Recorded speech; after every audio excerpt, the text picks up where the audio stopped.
Hello दोस्तों, स्वागत है आप सभी का एक बार फिर से हमारे इस यूट्यूब चैनल स्टडी प्लेटफॉर्म पे। तो आज की इस वीडियो में बात करेंगे भूगोल, यानी कि जिसका टाइटल रहेगा प्रादेशिक भूगोल। ठीक है, बीए फिफ्थ सेमेस्टर के लिए वीडियो रहेगा। टॉप 100 प्लस इस वीडियो में हम क्वेश्चंस करने वाले हैं जो कि आपके एग्जाम के लिए बहुत इंपॉर्टेंट रहेंगे। देखिए, सबसे पहला क्वेश्चन आपके सामने आता है, प्रादेशिक नियोजन का उद्देश्य है। तो देखिए, प्रादेशिक नियोजन का उद्देश्य होता है संतुलित विकास। ठीक है, क्या उद्देश्य होता है? संतुलित विकास। नेक्स्ट क्वेश्चन आपके सामने आता है, क्षेत्रीय समानता के आधार पर परिभाषित पृथ्वी की सतह के किसी भी प्रखंड को प्रदेश कहते हैं। ठीक है, क्या कहते हैं? प्रदेश कहते हैं। ये कथन किसका है? ये कथन हो जाएगा हिटलसी का। ठीक है, नाम याद रखेंगे, हिटलसी का। नेक्स्ट क्वेश्चन आपके सामने आता है, प्रादेशिक नियोजन की अवधारणा के संस्थापक निम्न में से कौन थे? तो देखिए, प्रादेशिक नियोजन की अवधारणा के संस्थापक आंसर लगा देंगे बी मॉकॉय। ठीक है, नेक्स्ट क्वेश्चन आपके सामने आता है, प्रदेश पृथ्वी तल का एक इकाई क्षेत्र है। ये कथन किसका है? तो ये कथन हो जाएगा टेलर का। ठीक है, किसका कथन है? टेलर का कथन है। नेक्स्ट क्वेश्चन आपके सामने आता है, किसने सर्वप्रथम पृथ्वी को प्राकृतिक प्रदेशों में बांटा था? तो देखिए, प्राकृतिक प्रदेशों में पृथ्वी को सबसे पहले बांटा था हर्बर्टसन ने। अब प्राकृतिक प्रदेश क्या होते हैं? प्राकृतिक प्रदेश जैसे पूर्वी तट हो गया, हिमाचल का पर्वतीय क्षेत्र हो गया, डेल्टा हो गया, अमेजन नदी का बेसिन हो गया जो कि अमेरिका में है, कांगो नदी का बेसिन हो गया जो कि अफ्रीका में है, या फिर पूर्वी द्वीप समूह आदि। नेक्स्ट क्वेश्चन आपके सामने आता है, कार्यात्मक प्रदेश। तो देखिए, कार्यात्मक प्रदेश क्या होते हैं? औद्योगिक प्रदेश, आर्थिक प्रदेश, कृषि प्रदेश, यानी कि ये सभी जो हैं कार्यात्मक प्रदेश के अंतर्गत आते हैं। नेक्स्ट क्वेश्चन आपके सामने आता है, भौगोलिक प्रदेश। तो देखिए, भौगोलिक प्रदेश क्या होता है? यानी कि पठारी प्रदेश जैसे, मैदानी प्रदेश जैसे, जलवायु प्रदेश आदि, ये सभी जो है भौगोलिक प्रदेश के अंतर्गत आते हैं। ठीक, आंसर लगा देंगे ये सभी। नेक्स्ट क्वेश्चन आपके सामने आता है, एस्किमो जाति कहाँ पाई जाती है? तो एस्किमो जाति जो है टुंड्रा तुल्य प्रदेश में पाई जाती है। ठीक है, एस्किमो जाति क्या होती है? यानी कि कच्चा मांस खाने वाली जनजाति को एस्किमो जाति कहते हैं। नेक्स्ट क्वेश्चन आपके सामने आता है, सहारा मरुस्थल किस महाद्वीप में स्थित है?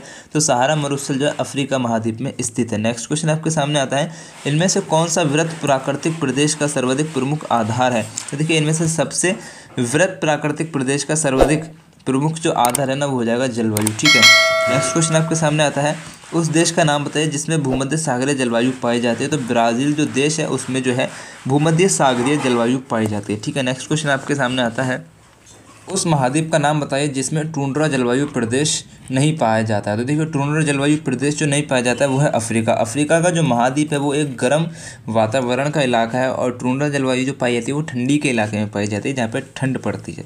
नेक्स्ट क्वेश्चन आपके सामने आता है, पृथ्वी तल को विशिष्ट लक्षणों के आधार पर प्रदेशों में बांटकर विश्लेषण करने की विधि को कहा जाता है। क्या कहा जाता है? तो देखिए, पृथ्वी तल को विशिष्ट लक्षणों के आधार पर प्रदेशों में बांटकर विश्लेषण करने की विधि को प्रदेशीकरण कहा जाता है। ठीक है, नेक्स्ट क्वेश्चन आपके सामने था, निम्नलिखित में से किस प्राकृतिक प्रदेश में वर्षभर उच्च तापमान और उच्च वर्षा की विषमता पाई जाती है? तो भूमध्य रेखा जो है प्राकृतिक प्रदेश में वर्षभर उच्च तापमान और उच्च वर्षा की विषमता पाई जाती है। ठीक है, नेक्स्ट क्वेश्चन आपके सामने था, विश्व में निम्नलिखित में से किस महाद्वीप में आटाकामा मरुस्थल स्थित है? तो आटाकामा मरुस्थल जो है आपका दक्षिण अमेरिका में स्थित है। ठीक है, नेक्स्ट क्वेश्चन आपके सामने आता है, भूगोलवेत्ताओं ने तापक्रम के आधार पर विश्व को निम्नलिखित प्राकृतिक प्रदेशों में विभाजित किया है। किन प्राकृतिक प्रदेशों में विभाजित किया? देखो, एक हो गया उष्ण कटिबंधीय प्राकृतिक प्रदेश, शीतोष्ण कटिबंधीय प्राकृतिक प्रदेश, शीत कटिबंधीय प्राकृतिक प्रदेश, यानी कि ये सभी इसके अंतर हो जाएंगे। शीतोष्ण कटिबंधीय प्रदेश हो जाएंगे, जैसे कि हो गया टैगा तुल्य प्रदेश हो गया, टुंड्रा तुल्य प्रदेश हो गए, पर्वतीय प्रदेश हो जाएंगे। ठीक है, नेक्स्ट क्वेश्चन आपके सामने आता है, आइकुंडे पुस्तक के लेखक हैं। तो देखिए, आइकुंडे पुस्तक जो लिखी है वो लिखी है कार्ल रिटर ने।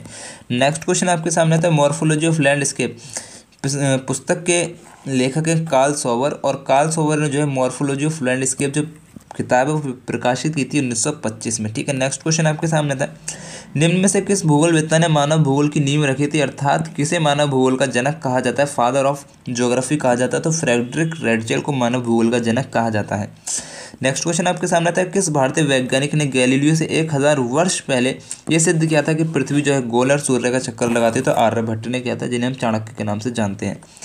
नेक्स्ट क्वेश्चन आपके सामने आता है, नेक्स्ट क्वेश्चन पे आने से पहले कहना चाहूँगा, जो आपका एग्जाम पेपर है वो आप मुझे इस व्हाट्सअप नंबर पे सेंड कर सकते हैं जो कि आपको स्क्रीन पर दिख रहा है, जिससे कि आपका जो एग्जाम पेपर का आंसर की है उसको मैं नेक्स्ट वीडियो में आपको आंसर की के रूप में आपको वीडियो प्रोवाइड करूँगा। ठीक है, नेक्स्ट क्वेश्चन आपके सामने आता है, the history of ancient geography नामक पुस्तक के लेखक हैं। देखिए the history of ancient geography नामक पुस्तक के लेखक हो जाएंगे H.F. टोजर। ठीक है, नेक्स्ट क्वेश्चन आपके सामने आता है, निम्न में से किस यूनानी भूगोलवेत्ता ने ज्योग्राफिका नामक पुस्तक लिखी है? तो एरिस्टोथेनीज ने ज्योग्राफिका नामक पुस्तक लिखी है और ज्योग्राफी शब्द का सर्वप्रथम सबसे पहले प्रयोग जो है एरिस्टोथेनीज ने ही किया था। नेक्स्ट क्वेश्चन आपके सामने आता है, निम्न में से कौन सा यूनानी विद्वान भूगोलवेत्ता के साथ साथ इतिहासविद भी रहा था? तो हेरोडोटस जो है भूगोलवेत्ता के साथ साथ इतिहासविद भी रहे थे। ठीक है, नेक्स्ट क्वेश्चन आपके सामने आता है, भूगोल का पिता किसे कहा जाता है? तो देखिए भूगोल का पिता जो है हिकेटियस को कहा जाता है। ठीक है, हिकेटियस को क्यों कहा जाता है देखो जान लो।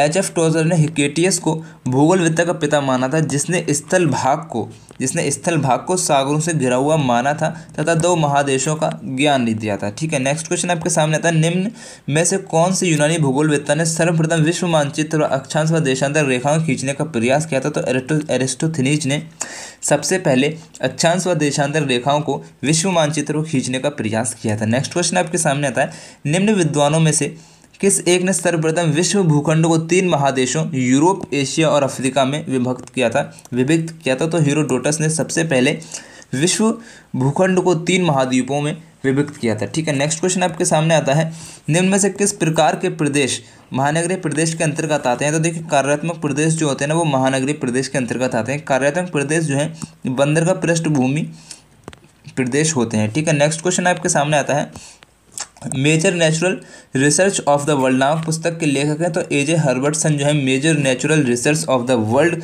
पुस्तक के लेखक है। नेक्स्ट क्वेश्चन आपके सामने आता है, निम्न में से कौन सा युग्म सही है? तो देखो यहाँ पे मैंने भूगोलवेत्ता का नाम लिखा है, यहाँ पे प्रदेश के लिए उपयुक्त शब्द यूज़ किए हैं। ठीक है, तो देखो यहाँ पे आपके सामने सबसे पहले आता है हिटलसी ने प्रदेश के लिए उपयुक्त शब्द यूज़ किया है कंपेज। कार्ल ट्रॉल ने प्रदेश के लिए उपयुक्त शब्द यूज़ किया है लैंडसॉफ्ट। ब्लास ने प्रदेश के लिए उपयुक्त शब्द का यूज़ किया है पैस। यानी कि ये सभी जो है यहाँ पे सही हैं, तो आप इनको याद कर लेंगे। नेक्स्ट क्वेश्चन आपके सामने आता है, द मिडिल ईस्ट के लेखक हैं? तो देखिए द मिडिल ईस्ट के लेखक हो जाएंगे W.B. फिशर। ठीक है, नेक्स्ट क्वेश्चन आपके सामने आता है, असीर पर्वत श्रेणियाँ स्थित हैं? बहुत इंपॉर्टेंट क्वेश्चन है। असीर पर्वत श्रेणियाँ स्थित होती हैं यमन में। ठीक है, नेक्स्ट क्वेश्चन आपके सामने आता है, दक्षिण पश्चिम एशिया की जलवायु को कहा जाता है? बहुत इंपॉर्टेंट क्वेश्चन है। दक्षिण पश्चिम एशिया की जलवायु को कहा जाता है रूपांतरित भूमध्य सागरीय। ठीक है, नेक्स्ट क्वेश्चन आपके सामने आता है, निम्नलिखित में से कौन दक्षिण पश्चिम एशिया का एक क्षेत्र ऐसा है जो ग्रीष्म काल में वर्षा प्राप्त नहीं करता? तो देखिए फारस की खाड़ी जो है दक्षिण पश्चिम एशिया का एक ऐसा भाग है, एक ऐसा क्षेत्र है जो ग्रीष्म काल में वर्षा प्राप्त नहीं करता है। ठीक है, नेक्स्ट क्वेश्चन आपके सामने था, ईरान में ग्रीष्म ऋतु के दौरान चलने वाली तीव्र गति की गर्म हवाएं कष्टकारी होती हैं, इन्हें स्थानीय रूप से कहा जाता है, क्या कहा जाता है? तो सीमून कहा जाता है। देखो ईरान में ग्रीष्म ऋतु के दौरान चलने वाली तीव्र गति की जो हवाएं होती हैं उनको सीमून कहा जाता है। ठीक है, स्थानीय रूप में उनको सीमून कहा जाता है। नेक्स्ट क्वेश्चन आपके सामने आता है, दक्षिण पश्चिम एशिया में नदी व वनस्पति प्रमुख रूप से मिलती हैं, कहाँ मिलती हैं? दजला फरात निम्नवर्ती भूमि पर मिलती हैं। ठीक है, नेक्स्ट क्वेश्चन आपके सामने आता है, दजला फरात के निम्नवर्ती अपवाद क्षेत्र का प्रमुख वृक्ष है, यानी कि दजला फरात जो नदी है उनके निम्नवर्ती अपवाद क्षेत्र का जो प्रमुख वृक्ष है, जो प्रमुख पेड़ है वो कौन सा है? तो वो हो जाएगा खजूर। ठीक है, खजूर का पेड़ है। ठीक है, नेक्स्ट क्वेश्चन आपके सामने आता है, दक्षिण पश्चिम एशिया में निम्नलिखित में से किस एक देश का जनसंख्या घनत्व सर्वाधिक है? तो देखिए दक्षिण पश्चिम एशिया में बहारीन देश है उसका जनसंख्या घनत्व जो है सर्वाधिक है। ठीक है, नेक्स्ट क्वेश्चन आपके सामने आता है, दक्षिण पश्चिम एशिया के किस देश में कनातों की संख्या सर्वाधिक है? तो ईरान, इसका आंसर लगा देंगे। ईरान में दक्षिण पश्चिम एशिया के ईरान देश में कनातों की संख्या सर्वाधिक है और इराक में कनातों को करेज के नाम से भी जाना जाता है। ठीक है, किस नाम से जाना जाता है? करेज के नाम से जाना जाता है। नेक्स्ट क्वेश्चन आपके सामने आता है, हिलमंद नदी निम्न में से किस देश में प्रवाहित मिलती है? तो हिलमंद नदी जो है अफगानिस्तान में प्रवाहित मिलती है। ठीक है, नेक्स्ट क्वेश्चन आपके सामने आता है, दक्षिण पश्चिम एशिया में पेट्रोलियम का सर्वाधिक उत्पादक देश है? तो दक्षिण पश्चिम एशिया में पेट्रोलियम का सर्वाधिक उत्पादक देश हो जाएगा सऊदी अरब। नेक्स्ट क्वेश्चन आपके सामने आता है, विश्व का सबसे बड़ा प्राकृतिक गैस क्षेत्र है? तो विश्व का सबसे बड़ा प्राकृतिक गैस क्षेत्र हो जाएगा नॉर्थ फील्ड। नेक्स्ट क्वेश्चन आपके सामने आता है, दक्षिण पश्चिम एशिया में रॉक फॉस्फेट उत्पादन करने वाला सर्वाधिक देश है? तो दक्षिण पश्चिम एशिया में रॉक फॉस्फेट उत्पादन करने वाला सर्वाधिक देश हो जाएगा जॉर्डन। ठीक है, नेक्स्ट क्वेश्चन आपके सामने आता है, प्रदेशों को सीमांकित करने के लिए कितनी विधियों का उपयोग किया जाता है? तो प्रदेशों को सीमांकित करने के लिए 4 विधियों का उपयोग किया जाता है। नेक्स्ट क्वेश्चन आपके सामने आता है, स्थानांतरणशील कृषि को लदांग कहा जाता है, कहाँ पे? मलेशिया व इंडोनेशिया में स्थानांतरण कृषि को लदांक कहा जाता है। ठीक है, नेक्स्ट क्वेश्चन आपके सामने आता है, निर्माण उद्योग किस आर्थिक क्रिया में आते हैं? तो निर्माण उद्योग जो है द्वितीयक कार्य। नेक्स्ट क्वेश्चन आपके सामने आता है, निर्माण उद्योग किस आर्थिक क्रिया में आते हैं? तो निर्माण उद्योग जो है द्वितीयक आर्थिक क्रिया के अंतर्गत आते हैं, यानी कि विनिर्माण उद्योग जो होता है, यानी कि किसी भी चीज़ का निर्माण करना जो है द्वितीयक कार्य क्षेत्र में या फिर द्वितीयक आर्थिक क्रिया में आते हैं। ठीक है, नेक्स्ट क्वेश्चन आपके सामने था, विनिमय तथा उपभोग से संबंधित व्यवसाय कहलाते हैं, क्या कहलाते हैं? तृतीयक व्यवसाय कहलाते हैं, जिसे हम परिवहन व्यवसाय भी कहते हैं। ठीक है, नेक्स्ट क्वेश्चन आपके सामने था, मैन एंड हिज वर्क नामक पुस्तक के लेखक है। तो मैन एंड हिज वर्क नामक पुस्तक के लेखक हो जाएंगे हर्बर्टसन। ठीक है, नेक्स्ट क्वेश्चन आपके सामने आता है, डेमोक्रेटिक आइडियाज एंड रियलिटी नामक पुस्तक के लेखक है। देखिए, डेमोक्रेटिक आइडियाज एंड रियलिटी नामक पुस्तक के लेखक हो जाएंगे हेल्फोर्ड मैकिंडर। ठीक है, जिनको यहाँ पे कभी कभी मैकिंडर के नाम से भी संबोधित किया जाता है। ठीक है, नेक्स्ट क्वेश्चन आपके सामने था, निम्न में से किसने जेनर द वी की संकल्पना का प्रतिपादन किया?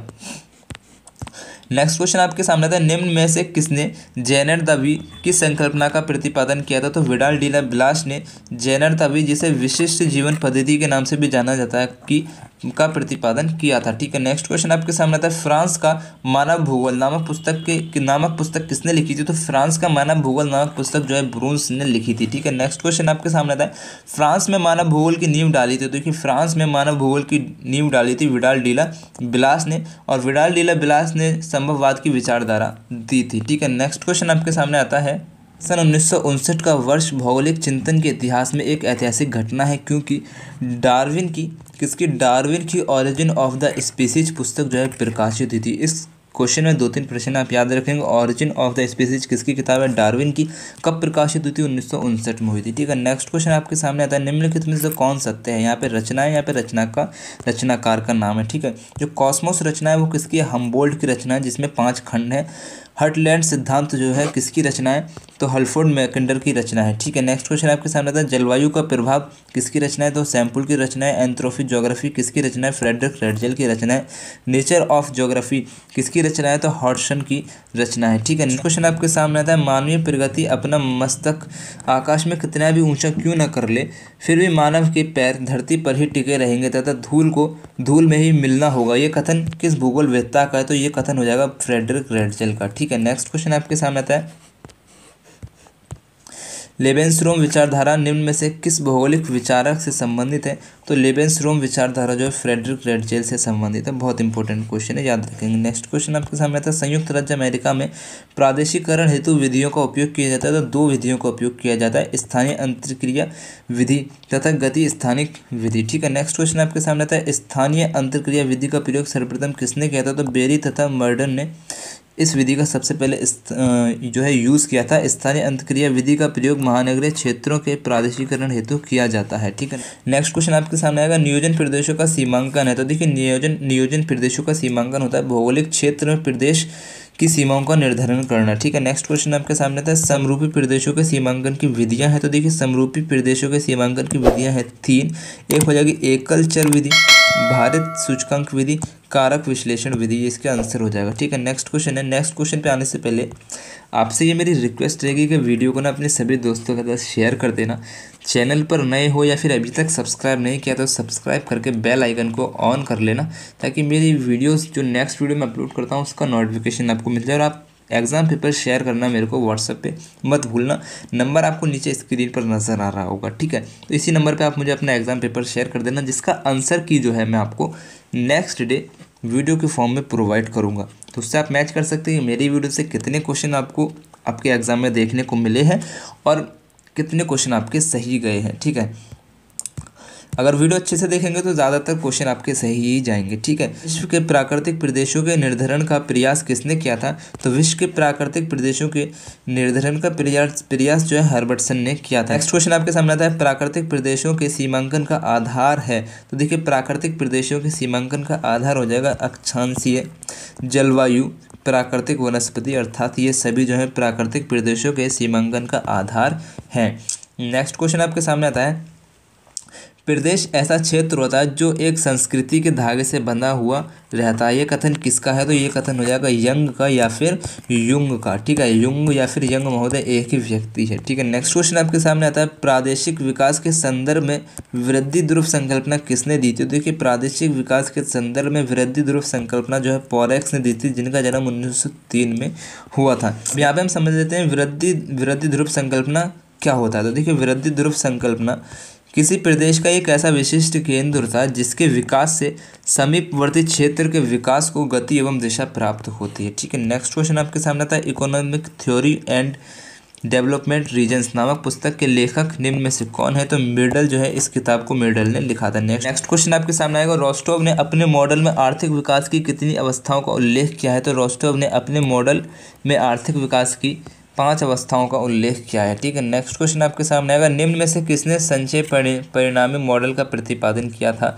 तो गुर्नर मिडल ने संचय परिणामी मॉडल का प्रतिपादन किया था। नेक्स्ट क्वेश्चन आपके सामने आएगा, the problem of economic growth के लेखक हैं? तो देखिए, the problem of economic growth के लेखक हो जाएंगे professor W Rostow. Next question आपके सामने आता है, आर्थिक विकास की अवस्थाएं हैं? तो देखिए, आर्थिक विकास की जो अवस्था हो जाएगी ना, वो होगी आत्मस्फूर्ति की अवस्था, परंपरागत समाज की अवस्था, परिपक्वता की दिशा में। ठीक है, देखो, आत्मस्फूर्ति की जो अवस्था है ना, इस अवस्था में जो है आधुनिक पद्धतियों का प्रयोग किया जाता है। और परंपरागत समाज की जो अवस्था थी वो राजनीतिक सत्ता जमींदारों व भूमिधारियों पर थी, है ना। यानी कि ये सभी जो है आर्थिक विकास की अवस्थाओं के अंतर्गत आती हैं। नेक्स्ट है, निम्न में से किसने प्रादेशिक असंतुलन के संदर्भ में कोर उपांत का मॉडल प्रस्तुत किया?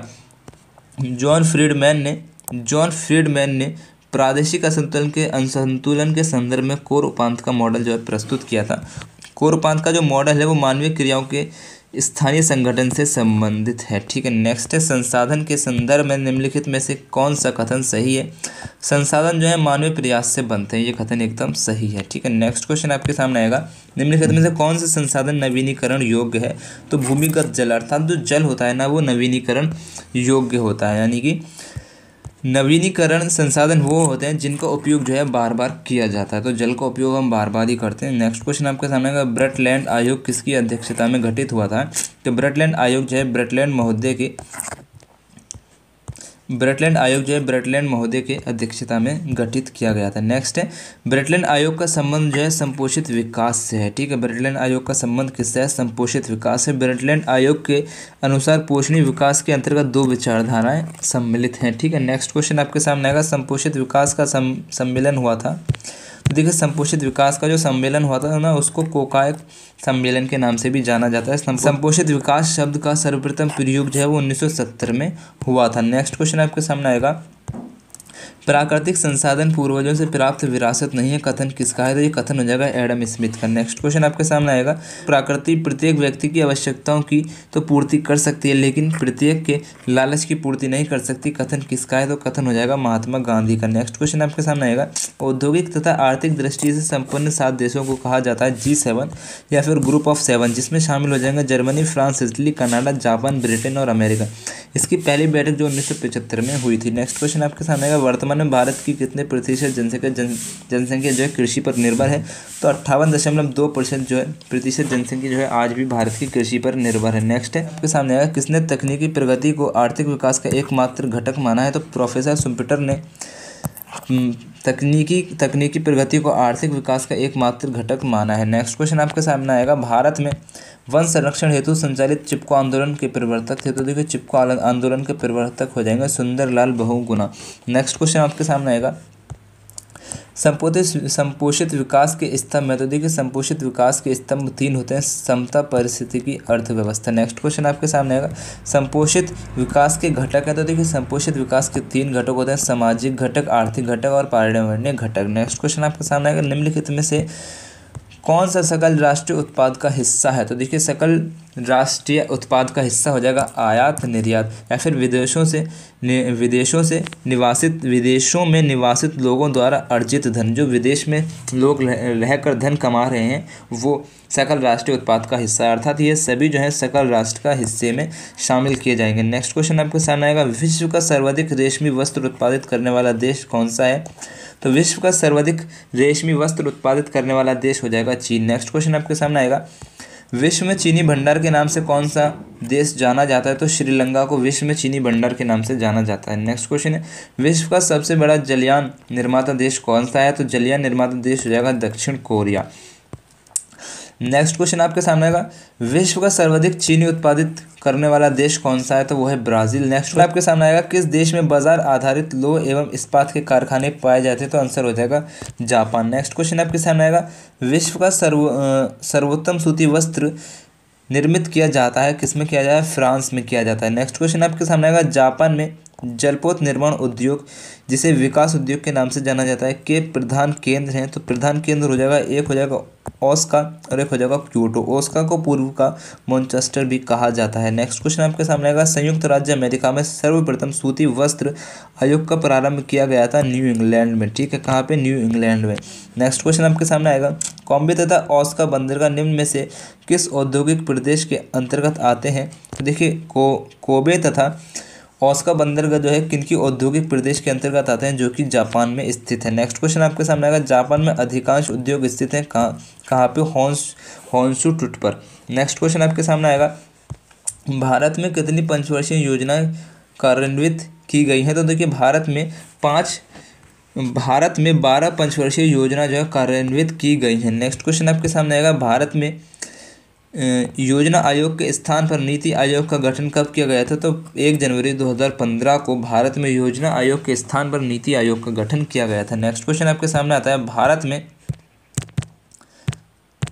नेक्स्ट क्वेश्चन आपके सामने आएगा, भारत में पंचवर्षीय योजना का शुभारंभ जो है किसने किया था? तो भारत में पंचवर्षीय योजना का शुभारंभ पंडित जवाहरलाल नेहरू ने 1951 में किया था। नेक्स्ट क्वेश्चन आपके सामने आएगा, किस वर्ष पंचवर्षीय योजना के दौरान भारत चीन युद्ध हुआ था?